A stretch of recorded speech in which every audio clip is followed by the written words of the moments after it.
Hello viewers, இன்னைக்கு நம்ம பார்க்க போறது Attack on Titan episode 78 part 2.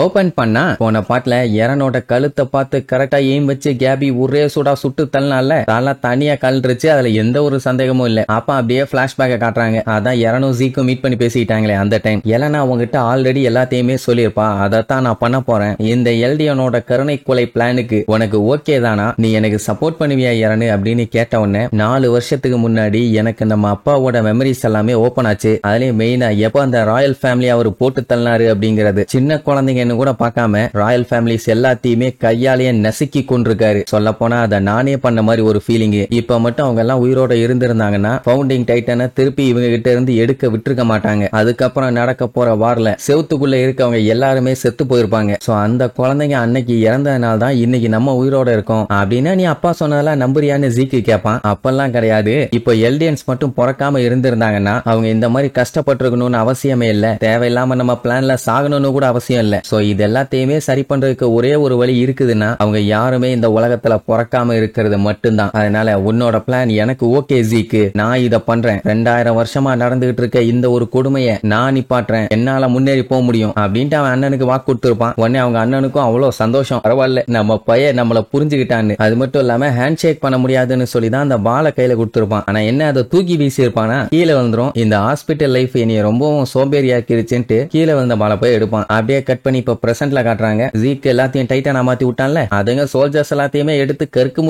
முறுக்குன்னு சாப்பிட்டுட்டு இருக்குதுங்க. அர்மின் மிகாசா பாத்தீங்கன்னா கார் டைட்டன் கூட போராடிட்டு இருக்காங்க. சொல்ல போனா அந்த மொத்த இடமுமே பத்திக்கிட்டு எரியுது. போனி என்ஜினும் ஒரு சைடு ரெய்னர் கூட போராடிட்டு இருக்காங்க. கேபி ஆன்டி டைட்டன் ரைபிள் கன்னை வச்சு எரனோட கழுத்துலயே போட்டாலே கழுத்து வேற துண்டாயிருச்சு. சுட்டதுல அவன் மூஞ்சிலேயே அடிபட்டுச்சு. திருச்சி விழுந்துட்டு இருப்பான். அவ்வளவுதானா நம்ம ஆளு செத்துட்டானான்னு பார்த்தா அவன் தலை தனியா கலண்டு ஜீக்கோட கையில போய் விழுந்திருக்கும். என்ன ஒரு மேட்டர்னா பயலோட மூளை இன்னுமே செயலக்கல. ஃபுல் பாடி ஒர்க்கிங் கண்டிஷன்ல இருக்கும்போது 2 பேரும் டச் பண்ணும் தானே. கணக்கு படி இப்ப டச் பண்ணிட்டாங்க. உடனே எல்லா மெமரிஸுமே விசிபிள் ஆகும். டக்குன்னு பாத்தீங்கன்னா அந்த யுமிரோட உலகத்துக்கு நம்ம எரன் போயிருவான். சோ அப்படின்னா அவங்க போட்ட பிளான் படி ஒரு வழியா சாதிச்சிட்டானுங்க. வந்து பார்த்தவன் கரெக்டா கண்டுபிடிச்சிட்டான் இதுதான் எல்லாத்துக்கான கோஆர்டினேட்டுமான்னு. அப்ப நம்ம ஜீக்க பாத்தீங்கன்னா அங்க சங்கிலி போட்டு கட்டி வச்சிருப்பாங்க. அவன் வந்துட்டு ஃபவுண்டிங் டைட்டன் பவர் இருக்கவங்க இங்கதான் வருவாங்க. அது மட்டும் இல்லாம ராயல் பிளட் ஆளுங்களும் இங்கதான் இருப்பாங்க. இப்போதைக்கு நம்மளால எவ்வளவு முடியுமோ அதை பண்ணிட்டோம் எரனு. என்னால இதுக்கு மேல முடியல. நீ ரெக்கவர் ஆகி எந்திரிக்கணும்னு நான் இங்க பல வருஷமா வெயிட் பண்ணிட்டு இருக்கேன்பா. பல வருஷமா என்னடா லூசு மாதிரி பேசுறேன்னு ஒண்ணு. அட ஆமாப்பா, இந்த உலகத்தோட டைமும் நம்ம ரியல் வேர்ல்டோட டைமும் டோட்டலாவே மாறும். என்னதான் கேபி உன் கழுத்துல சுட்டு தலை தனியா தெரிச்சாலும் கரெக்டா அது என் கையில வந்து விழுந்ததால நம்ம கான்டாக்ட் பண்ணிட்டோம் யாருன்னு. சொல்ல போனா நம்ம சக்சஸ் பண்ணிட்டோம். நமக்கு ஃபவுண்டிங் டைட்டன் பவர் கிடைச்சிருச்சு அப்படின்னு சொல்லிட்டு இருக்கும் போது பின்னாடி யாரோ வந்துட்டு இருப்பாங்க. யாருன்னு பார்த்தா அந்த ஃபவுண்டர் யுமிர். அவங்கள பார்த்து பயப்பட வேண்டாமா, இவங்க தான் யுமிர்னு உனக்கு எப்படி தெரியும்னு கேட்டா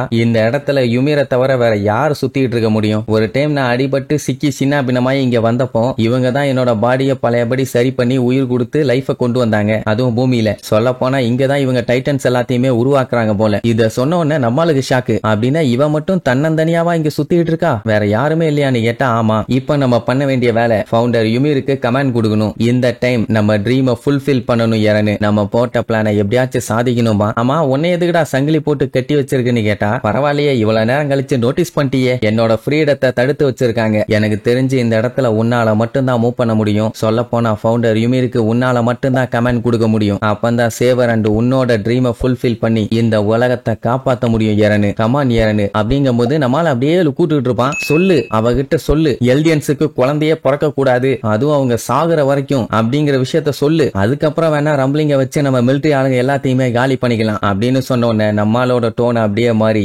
ஏண்டா டுபுக்கு எல்டியன்ஸ் கடைசி ஆளு வரைக்கும் நான் கருணை கொலை பண்ணணுமா? ஏண்டா டேய் எப்படா இந்த பிளானுக்கு நான் ஒத்துக்குவேன்னு நீ நினைச்ச?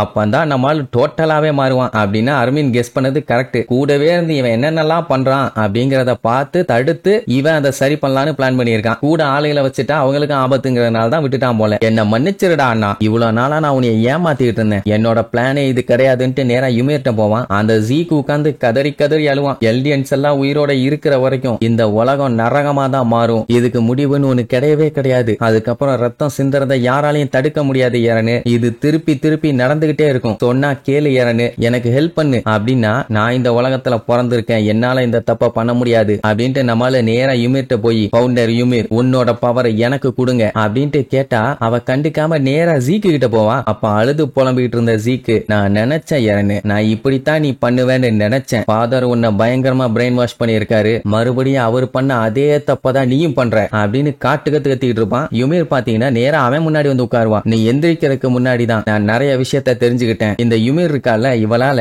எர்த்துல இருக்க எதை வேணாலும் உருவாக்க முடியும். சோ அப்படித்தான் இப்படி ஒரு செயினை டம்மியா உருவாக்கி இருக்கா. அதை வச்சு இவனை ஏமாத்தி இருக்கான். அப்படியே ஒரு அமுக்குவான், மண்ணா செதறி விழும். இது எரனுக்கு பயங்கர ஷாக்கா இருக்கும். இது ஏன் அப்படின்னா ராயல் பிளட்டால மட்டும்தான் இது எல்லாத்தையுமே பண்ண முடியும். ஃபர்ஸ்ட் கிங்கோட ஐடியாவால தான் நான் இங்க ஒரு நல்லவனா இருக்கேன். எனக்கு இங்க நிறைய டைம் கிடைச்சது. எல்லா டைமையும் நான் யுமிர் கூட தான் ஸ்பெண்ட் பண்ணேன். அப்பதான் அவனுக்கு இன்னொரு விஷயம் தெரிஞ்சது. என்னதான் யுமிருக்கு ஏகப்பட்ட பவர்ஸ் இருந்தாலுமே இவ வந்து ஒரு அடிமை தான். அவளுக்குன்னு ஒரு ஐடியா கிடையாது. அவ யோசிக்க கூட மாட்டான். அவளோட நம்பிக்கை ஒன்னே ஒண்ணு மட்டும்தான். யாரெல்லாம் ராயல் பிளட்ல வர்றாங்களோ அவங்க தான் இவளுக்கு மாஸ்டர். அவங்களுக்கு ஒபே பண்ணி என்னென்னலாம் பண்ணி கொடுக்கணுமோ அதெல்லாம் பண்ணி கொடுத்துருவா. ஜாடிக்குள்ள அடைஞ்சிருக்க ஒரு பூதம் மாதிரி தான் இவன். அவங்க மாஸ்டர் என்ன சொன்னாலும் அதை கேட்டு நடக்கணும். அப்படித்தான் யுமிரோட பவரை நான் எடுத்துக்கிட்டேன் அப்படின்பா. உடனே எரன் பயங்கரமா ஷாக் ஆவான். இவனோட பிளானுக்கு எரன் ஒரு கீ மட்டும்தானே தவிர அவன் மெயின் ஆள் கிடையாது. அதனால நீ இங்கேயே இரு அப்படின்ட்டு அவன் கையில எல்லாம் சங்கிலிய போட்டு, நீ பண்ண தப்புக்கு நீ இங்கதான் இருக்கணும். சொல்ல போனா நீயும் நானும் ஒரு பாதிக்கப்பட்ட அப்பாவால பிறந்த விக்டிம்ஸுங்க மட்டும்தான். ஆனா என்னைய காப்பாத்தினது இன்னொரு அப்பா அப்படின்ட்டு சேவியரை சொல்லுவான். சோ என்ன அவரு காப்பாத்தின மாதிரி உன்னை காப்பாத்தவும் ஒருத்தர் இருந்திருக்கணும். ஆனா நான் இப்படி எல்லாம் பண்றேன்னு நீ கவலைப்படாத, கண்டிப்பா நான் உன்னை கைவிட மாட்டேன். ஃபவுண்டிங் டைட்டன் பவரை யூஸ் பண்ணி நான் கண்டிப்பா உன்னை சரி பண்ணுவேன். என்ன நீ என்னோட தம்பிடாம்பா, டே லூசு பயல ஒழுங்கா எல்லாத்தையும் நிறுத்திரு அப்படின்ட்டு எரன் பயங்கர கடுப்பாவான். நான் இந்த உலகத்தை காப்பாத்த போறேன் அப்படின்ட்டு அவன் நெத்தியில போய் ஒரு முட்டு முட்டுவான். கொம்பு முளைச்சிருச்சான்னு கேட்காதீங்க,